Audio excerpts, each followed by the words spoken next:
A Most Unusual Child by June Saunders.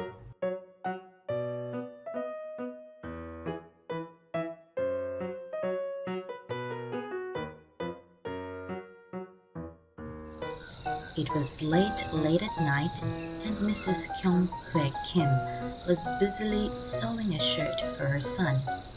This was her quiet time, when their children were asleep, and she could get many things done quickly. Her life was full of the work of cooking, cleaning, washing, sewing, and all the duties of a housewife and mother all day long. She had 13 children.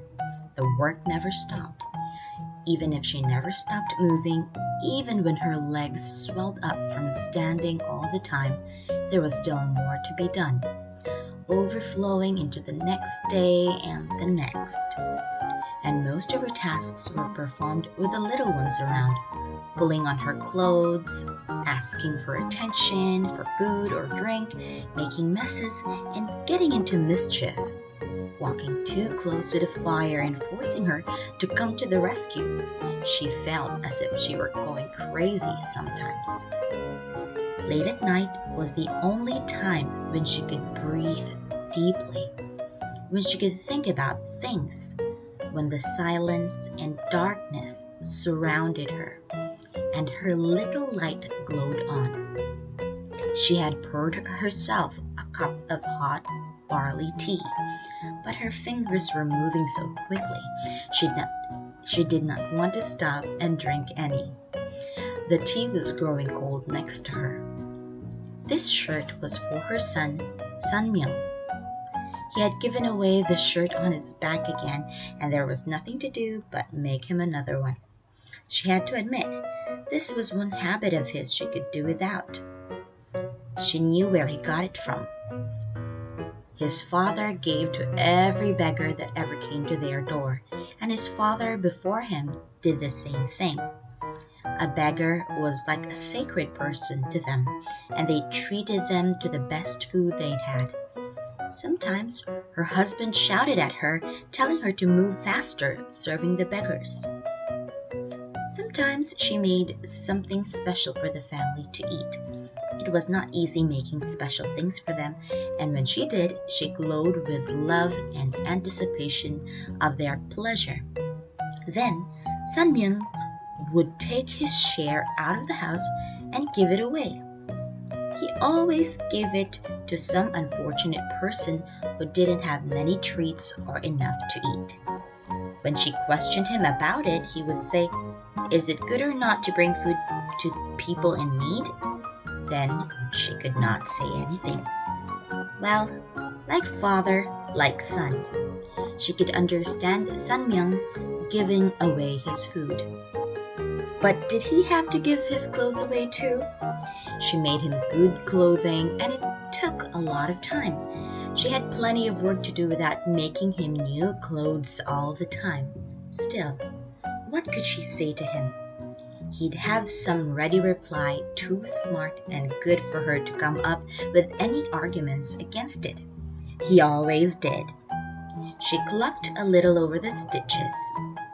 She consulted his grandfather about this endless giving of his, and he'd say, "Let him give as he may. He may be a great man some day." So she got no help from that quarter. Her neck hurt from bending over the small stitches in the dim light, and she shifted her shoulders and stretched. Then a little smile played about her lips. That son, such an unusual child. He was nothing like any of her other children or any other child in the whole village, as far as she knew. He always had something to say, that was for sure. He came to her every day with many stories. She could not help but listen to him and cheer him on. No matter how exhausted she was, his stories fascinated her, and she found herself saying, "Then what? What then?" as he talked on, and she really wanted to know. He'd done so many things already, so many unusual things. He was known all over the village. He told her how he'd predicted someone was coming down the road before anyone saw them, and he turned out to be right, more than once too. He told her how he could not sleep at night until he'd made a plan how to beat all the other school children in sumo wrestling and then carried it out. He told her how he sensed out good and bad places in the mountains and how he'd made arrangements for special privileges with the principal because of his merit. He was always early for school, even though he had to walk almost 5 miles to get there. He knew when it was going to rain. He seemed to know all about all the birds and animals that lived in the area, their habits and peculiarities. He could foretell whether marriages would work out well or not, and he was so accurate. People consulted him as a fortune teller to help arrange their marriages. Yes, he was a remarkable boy, and she listened to him for hours, no matter how tired she was. Then Sun Myung would look at her swollen legs and touch them, and when he saw that the skin did not return to normal, for a long time after his squeeze, his eyes filled up with that compassion of his. Then she almost wanted to lay her head on his chest and cry, as if he were her parent, not she his. She bent over the material and sewed faster. The fighting worried her. He was always fighting bigger boys who picked on the small ones, and she was afraid for him. She hoped he would grow out of it before he was hurt badly.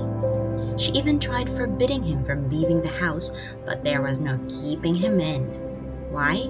He even tried to stop grown-ups from quarreling. It was a wonder he'd never get himself into real trouble. The people in the village said of him that if he went the way of goodness, he would end up a king. But if he went the way of evil, he would be a most terrible traitor.